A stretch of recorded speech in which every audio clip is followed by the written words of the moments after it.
At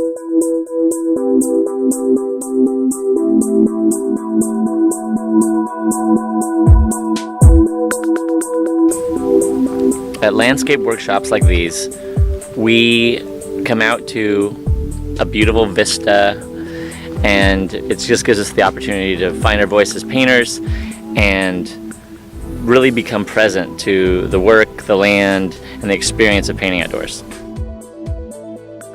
We're here at High Acres, and it's 3.14 acres of just some of the most amazing landscape that you'll ever see. We've got vineyards, orchards, fields with cows and barns, rolling hills. You can see the whole valley from here, from one side to the other. It's a 360-degree view.